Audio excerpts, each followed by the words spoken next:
Salut l'équipe, la NBA tourne toujours au ralenti. En cette période de rentrée scolaire, le moment est donc idéal pour continuer mon top 100 NBA 2024. Lors des vidéos précédentes, on a déjà exploré les places 100 à 41. Je vous remets tout ça ici pour mémoire. Si vous voulez savoir pourquoi tel ou tel joueur est à telle position, je vais pas tout vous réexpliquer ici, vous vous en doutez bien. Le meilleur conseil que je peux vous donner, c'est de regarder mes vidéos précédentes. Je les ai rangées dans une playlist dédiée, où chaque détail vous sera expliqué. Mais avant de plonger dans le vif du sujet, faut qu'on fasse un petit rappel des critères essentiels de ce classement. Ici, on se concentre exclusivement sur le niveau actuel des joueurs NBA, à l'instant T, au moment M, début septembre 2024. Important aussi, l'âge, le salaire ou le potentiel futur ne compte absolument pour rien dans ce ranking, OSEF. Puis retenez bien aussi, ce classement, c'est pas juste un top des joueurs qui ont été les meilleurs seulement sur la saison passée. C'est pas non plus une prédiction du futur, ou juste une simple analyse, ou une simple lecture des statistiques brutes, on essaie d'aller au-delà de ça. En fait, je tente d'évaluer le talent pur, la polyvalence, la science du jeu, le QI basket. En résumé, j'essaie d'évaluer la capacité d'un joueur à faire gagner une équipe dès maintenant. Qui a le plus de chances de faire gagner une team là tout de suite, c'est vraiment ça qui m'intéresse. Maintenant, comme toujours, vous le savez, c'est un classement purement personnel. Les désaccords sont inévitables et c'est bien normal, sinon on s'ennuierait dans la section commentaires. Par contre, gardez l'esprit ouvert, prenez un petit peu de recul et ne commentez pas en pensant détenir l'unique vérité. De toute façon, elle n'existe pas, c'est beaucoup trop subjectif pour ça. Donc voilà, on garde ça en tête et moi j'ai hâte de vous lire. Mais avant de vous lancer dans ces débats enflammé, on a quand même 15 nouvelles places à dévoiler aujourd'hui. Du coup, les bases sont posées, on y va pour les spots 40 à 26 de mon top 100 NBA 2024.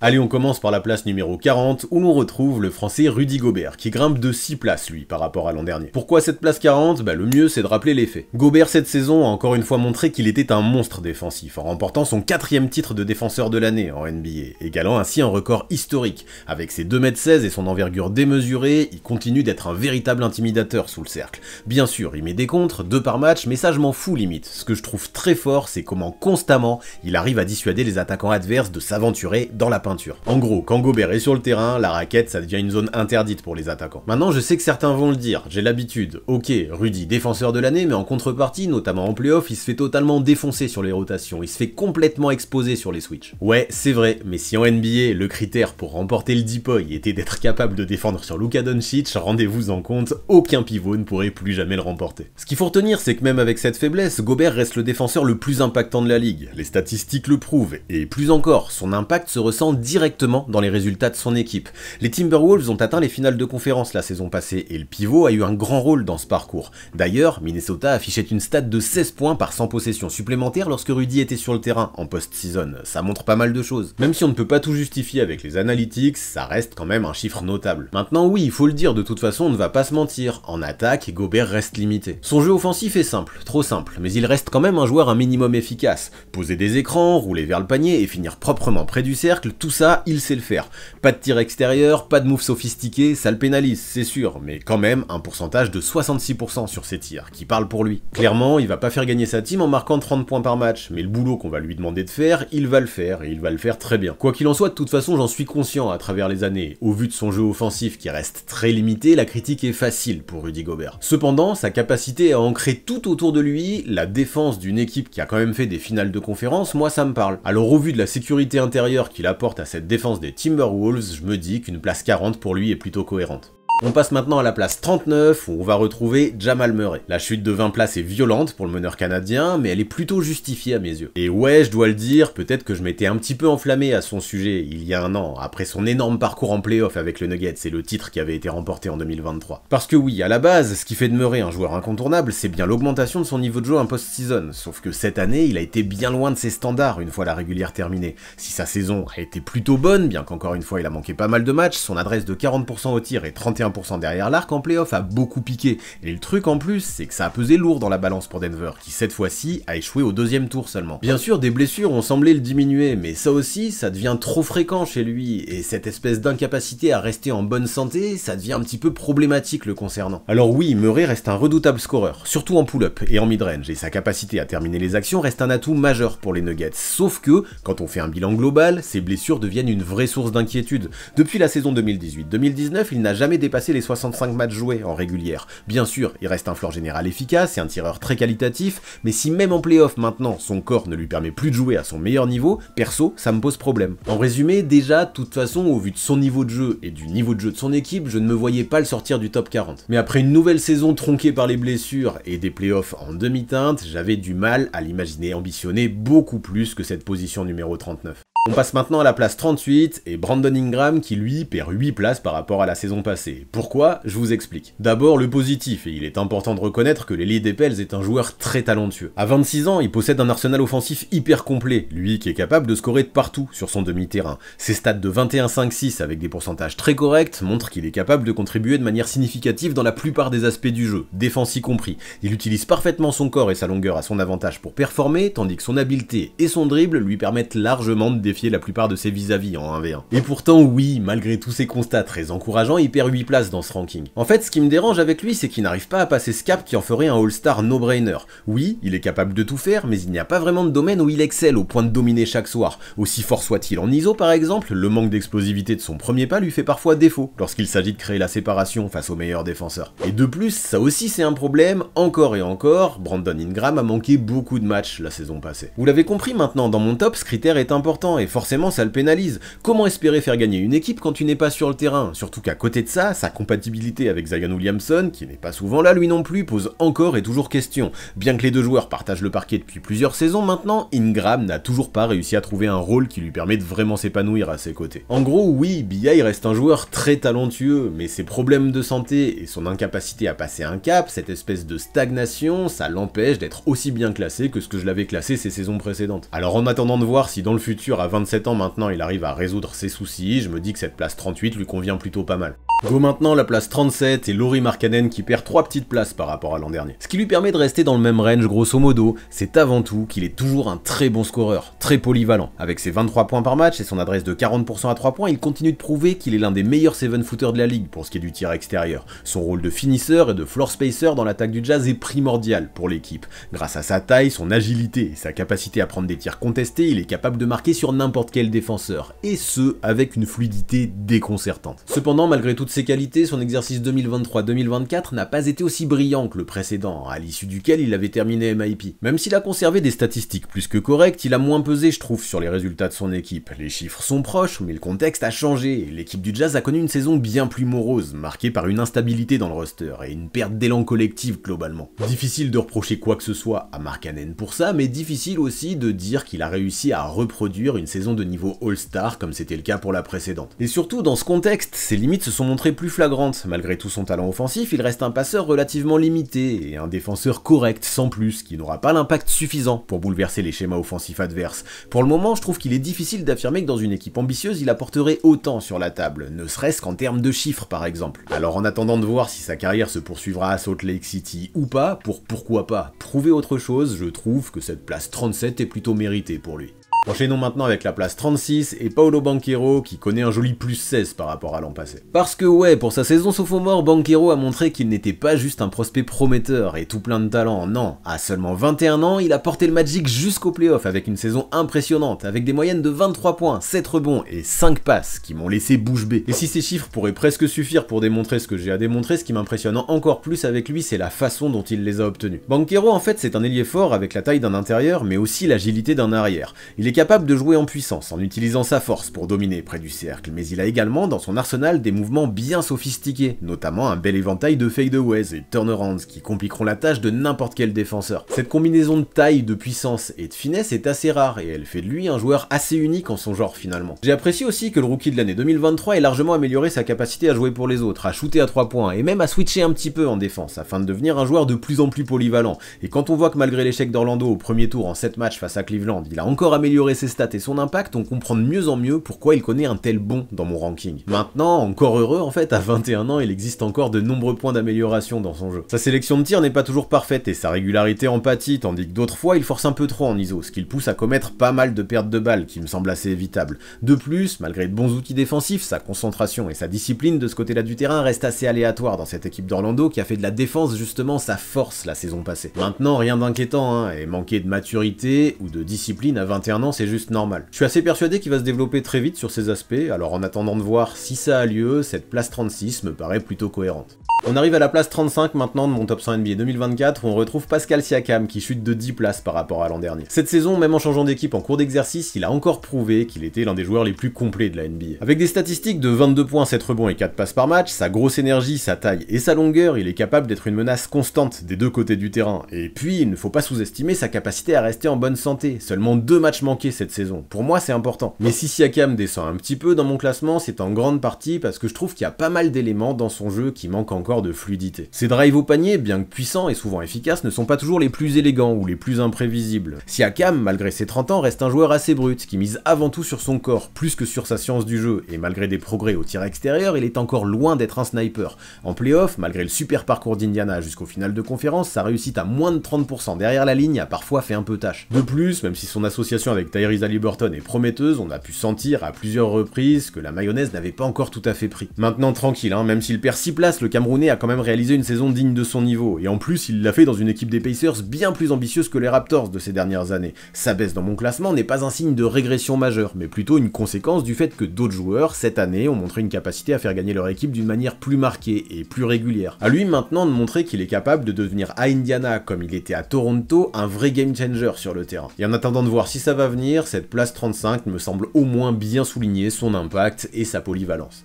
Voici maintenant à la place 34 un futur Hall of Famer qui chute encore de 10 places par rapport à l'an dernier. Déjà, même à 35 ans, Harden reste un joueur exceptionnel, capable de créer pour lui-même et pour ses coéquipiers comme peu d'autres dans cette ligue. Ses statistiques de la saison dernière le prouvent en partie, 16 points, 8 passes et 5 rebonds par match, avec une adresse de 43% au tir et 38% à 3 points, ça reste hyper propre, surtout pour un joueur qui n'a manqué que 10 matchs la saison dernière. C'est bien d'être arrivé comme ça dans une nouvelle équipe et d'avoir réussi à s'adapter au fil de la saison dans un système dans lequel il n'était plus au centre. Ouais, quoi qu'on en dise, qu'on l'aime ou qu'on l'aime pas, James Harden possède toujours cette espèce de magie offensive qui a fait son succès par le passé. Par contre, ce qui me dérange un peu plus, c'est que même s'il a augmenté ses chiffres en playoff, notamment au scoring, j'ai toujours les mêmes interrogations le concernant. Ok, il a su élever son niveau de jeu, mais il reste toujours aussi imprévisible dans les moments cruciaux, alternant entre des soirées où il peut sembler inarrêtable et d'autres où il disparaît complètement. C'est cette irrégularité, surtout dans les matchs qui comptent le plus, qui m'oblige à le faire descendre dans mon ranking. En saison régulière, il est toujours capable de gérer le tempo et d'orchestrer l'attaque avec son talent de playmaker, mais face aux défenses plus physiques, au moment de la post-season, il peine parfois à avoir le même impact.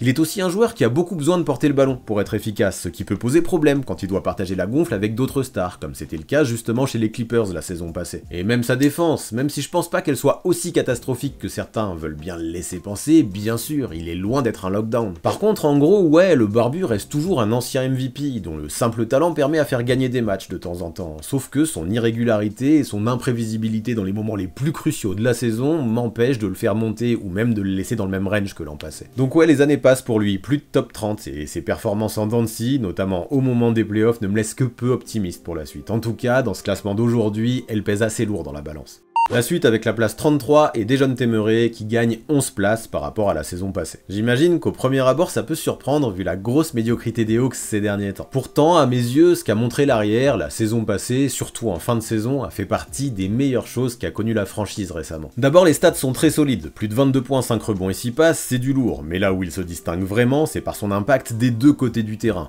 Oui, Trae Young est le visage de la franchise, mais cette saison, Murray a souvent été le vrai moteur, qui faisait tourner la machine des Hawks, et encore plus en l'absence du meneur de jeu. En fait, c'est ça que j'ai trouvé le plus intéressant dans ce qu'il a montré dernièrement. Sur la période où Young était absent en mars, Murray a pris les choses en main, augmentant largement ses chiffres et ses pourcentages de loin. Mais le mieux, c'est qu'Young ou pas, ça ne s'est pas ressenti dans le bilan des Hawks, qui avec Dejounte aux commandes ont réussi à obtenir plus de victoires que de défaites, avec quelques win références d'ailleurs, dont 2 notamment face aux Celtics. Comme quoi, quand on lui donne les clés, l'arrière est toujours capable de faire de belles choses. Il l'a donc montré. Quand il est utilisé de manière optimale, Murray est toujours un two-way player élite, une machine à triple-double, un joueur super important pour les résultats de son équipe. Ce qui ne lui convient pas depuis son arrivée à Atlanta, c'est son association avec Young, joueur qui l'oblige à moins porter la balle, à trop s'effacer et à prendre un rôle de joueur off-ball dans lequel il ne peut pas maximiser ses talents. Maintenant, on peut lui faire des reproches aussi, comme celui de ne pas avoir réussi à s'adapter ou d'enfiler un autre costume après son départ de San Antonio. Sauf que voilà, pour moi, depuis son arrivée à Atlanta, on ne parle plus assez de sa polyvalence et de son leadership, et même si sa défense n'est peut-être plus aussi élite qu'avant, elle reste quand même d'un très haut niveau. Et à mon avis, un Murray non bridé, comme il l'était chez les Hawks, pourrait potentiellement viser bien plus haut. Hâte de voir ce que ça va donner du côté des Pelicans, justement. Pour toutes ces raisons, aujourd'hui, je lui file donc cette 33e place, mais attention, il a de bonnes excuses. J'ai juste maintenant besoin de preuves formelles pour le faire grimper dans mon ranking.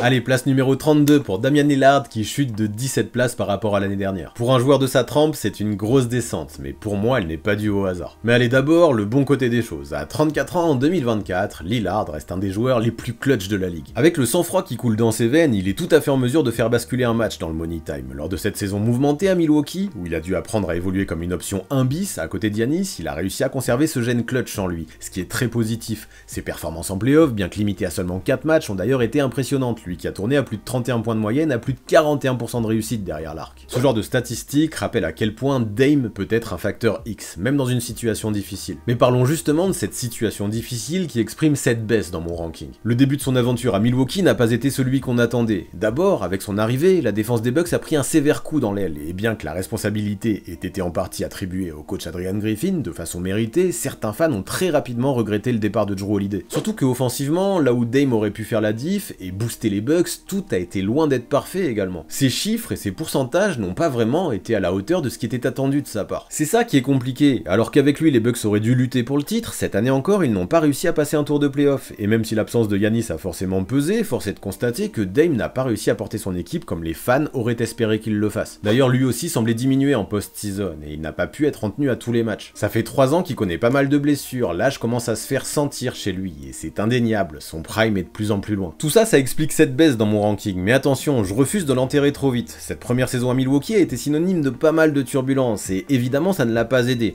Alors avant de lui faire subir une baisse trop conséquente, voyons si l'an prochain il arrive à prouver qu'il peut toujours être un joueur de premier plan dans une équipe qui gagne. Là, on rediscutera de son ranking. Sans ça, il pourrait potentiellement se retrouver bien plus bas que ce 32e spot que je lui attribue aujourd'hui.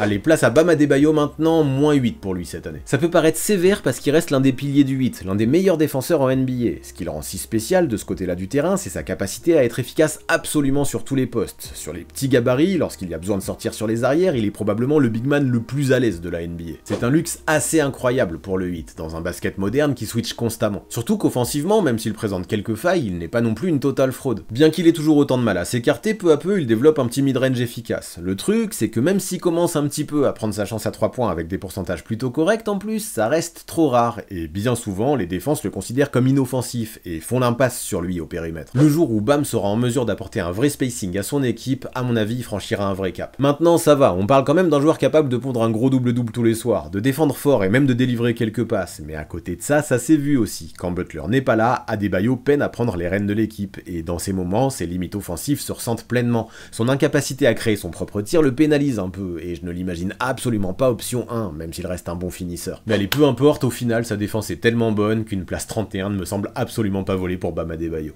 Allez, place 30 maintenant, elle est pour DeMar DeRozan qui ne gagne qu'une toute petite place par rapport à son classement de l'an dernier. Et en vrai, rester dans le même range à 35 ans et même gagner une place, c'est fort. En fait, c'est ça justement la plus grosse qualité que je remarque chez lui et que j'apprécie, sa constance. Déjà, on parle d'un joueur qui tourne à plus de 24 points et 5 passes, tout en étant probablement le meilleur scoreur à mi-distance en NBA. Même s'il n'est pas un spécialiste du tir extérieur, il a les bases et il a tellement poussé sa spécialité du mid-range à l'extrême que ça compense amplement, je trouve. C'est ça qui est assez fascinant chez DeRozan parce que ce qui aurait pu représenter sa principale faiblesse, c'est devenu sa principale force finalement. Alors que les analytics ont tendance à dire que ce genre de joueur n'a plus sa place en NBA, année après année il prouve le contraire. Sa lecture du jeu, son sang-froid, sa clutchitude, son expérience, son adresse, son footwork et surtout son unicité font de lui l'un des joueurs les plus dangereux dans les moments critiques, là où la pression est à son max. Mais le truc c'est que ces derniers temps à Chicago, il n'y a pas eu beaucoup de pression et le contexte de l'équipe n'a vraiment pas joué en sa faveur. Je pense qu'il peut être un joueur clé dans une équipe contender, un game changer même, mais le souci c'est que j'ai besoin de preuves et ces dernières années il n'a pas vraiment eu l'occasion de m'en fournir. Voilà pourquoi je me réjouis de le voir arriver à Sacramento, une équipe ambitieuse au sein de laquelle on pourra vraiment évaluer l'impact qu'il a encore en 2024. Voilà pourquoi pour le moment je m'arrête à cette place 30 pour ce leader silencieux qui est DeMar DeRozan. Voyons maintenant si cette saison, en changeant d'air, il est capable de faire au moins aussi bien malgré le temps qui passe. Place numéro 29 de mon top 100, Jrue Holiday, qui malgré l'âge qui avance et ses 34 ans, continue à gagner des places année après année. Parce que ouais, quand on parle d'un mec capable de faire gagner sa team en faisant toutes les petites choses sur le terrain qui ne se voient pas forcément au premier coup d'œil, Jrue est un sacré client, peut-être même le meilleur dans son genre. Expert de la défense au périmètre, il a su former, dès son arrivée à Boston, un premier rideau défensif incroyablement difficile à passer avec Derrick White. Le meneur est non seulement un chien de garde avec une grosse envergure, une belle énergie et une volonté constante, mais en plus de ça, ça, il est méga intelligent. J'ai beau commencer à bien le connaître, après qu'il ait passé 15 ans dans la ligue, son sens de l'anticipation m'impressionnera toujours. Mais en plus de ça, en attaque, sans jamais forcer, et en laissant le jeu venir à lui, il a pu apporter aux Celtics tout ce dont ils avaient besoin. Ok, cette année, il a scoré à peine 12 points par match, mais en contrepartie, il a géré le tempo, et a été d'une justesse folle, en tournant à plus de 42% de réussite à 3 points, un record en carrière. Et le mieux avec tout ça, c'est qu'il a su maintenir son impact en playoff pour permettre à la Maison Verte d'aller choper le 18e titre de son histoire. Jrue Holiday n'a pas besoin de la lumière des projecteurs, non, il est un homme de l'ombre, et dans ce rôle il excelle. Maintenant ok, je ne voudrais sûrement pas de lui en tant que franchise player, et c'est pour ça qu'il est difficile, je trouve, malgré le titre de Boston, de le classer plus haut. Cependant, grâce à sa faculté impressionnante à apporter sur la table ce qu'il faut, quand il faut, je n'ai aucun problème à lui donner cette belle place dans mon top 30.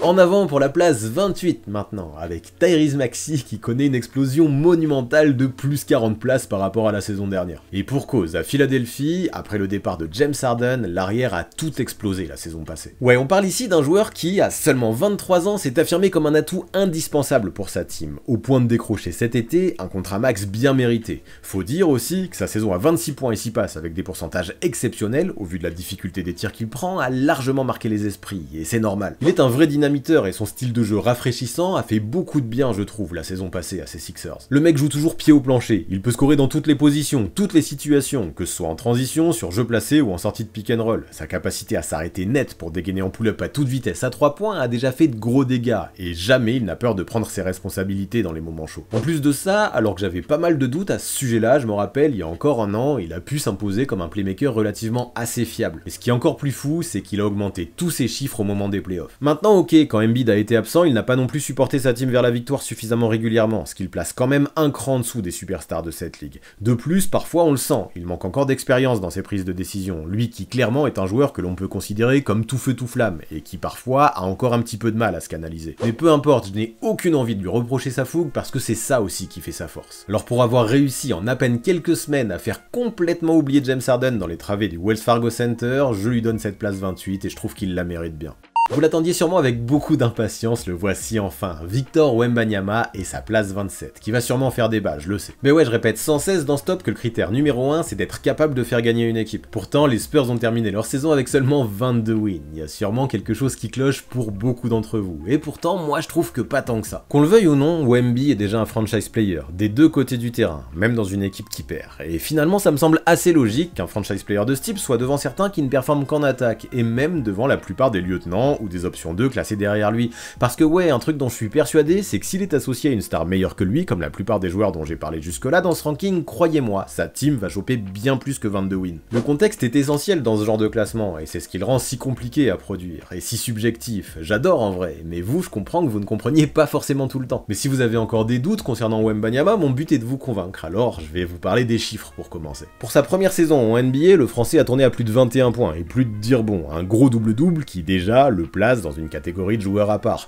Mais surtout, à côté de ça, il a tourné à 3,6 contre, ce qui fait de lui le meilleur de toute la ligue dans ce domaine. Oui, rookie ou pas, je m'en fous. Défensivement, il est déjà un crack. Super polyvalent, super long, super mobile. Il est juste un monstre, un super freak qui n'a en plus de ça aucun mal à switcher et à sortir sur les arrières pour mettre de gros kékos sur ceux qui oseraient tenter leur chance devant lui au périmètre. Terminé deuxième dans la course aux défenseurs de l'année, désolé, mais dans un tel classement, ça a forcément son importance. Lui qui a tous les outils nécessaires pour a priori, dans le futur, devenir un défenseur générationnel. Tout ça parce qu'il a des qualités complètement uniques qui le rendent phénoménal en défense, oui, mais qui le rendent aussi excellent en attaque. Imaginez un ailier de 2m24 avec une envergure de 2m45, capable de dribbler comme un meneur, de shooter avec une difficulté insensée et de finir autour du cercle comme les meilleurs pivots. Ce mix de taille, de technique, de QI basket, d'adresse et d'instinct, c'est complètement insensé. Parce que oui, vous le connaissez, en plus de ça, Wemby n'a aucun mal à sanctionner derrière l'arc. Après oui, bien sûr, à 20 ans seulement, il devra encore gagner en maturité, lui qui est un joueur très gourmand, voire trop gourmand au scoring, notamment dans la difficulté, la fréquence et les timings de ses tentatives de tir à 3 points. Mais en vrai, se rendre compte de ça, c'est encore plus effrayant, ça montre qu'il est encore loin d'avoir atteint son full potentiel, même si ça ne compte pas aujourd'hui.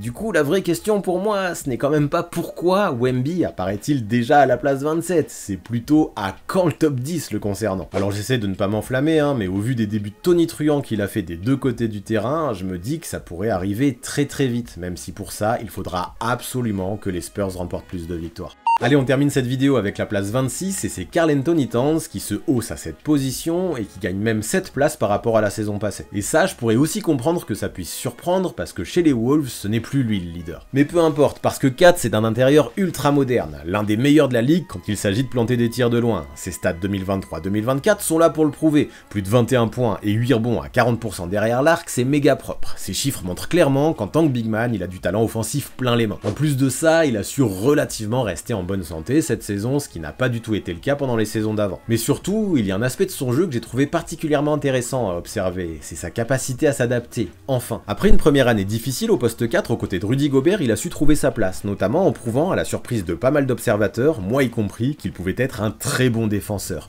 Il a su faire les sacrifices nécessaires pour ça, en laissant toute la lumière à Anthony Edwards, et en faisant le sale boulot, sans jamais rechigner. Ça a été super utile pour ces Wolves qui, jusqu'à la fin de la saison régulière, ont réussi à jouer les premiers rôles de la conférence Ouest, alors encore une fois que personne ne les attendait si haut. Malheureusement, ce que j'ai trouvé dommage pour Kat, et forcément ça le pénalise, c'est que parfois je l'ai trouvé un peu trop effacé, notamment en playoff. Si les premiers tours dans leur globalité se sont bien déroulés pour lui, lors des finales de conférence, il a connu de grosses difficultés avec son tir, qui n'ont pas aidé Minnesota à s'en sortir face à Dallas. On l'a senti en perte de confiance dans ses rencontres ultra importantes, et même en défense, il n'avait plus le même impact, ça pique, et surtout c'est regrettable vu les ambitions qu'avait sa team. Toutefois, au vu des sacrifices qu'il a été d'accord de faire tout en réussissant à rester un pilier de ces Timberwolves, je trouve que cette place 26 est méritée. Est-ce que vous la validez, vous? En tout cas, j'ai très hâte de vous lire en commentaire concernant les 15 places que j'ai dévoilées aujourd'hui. À vous de jouer, à vos stylos, à vos claviers plutôt.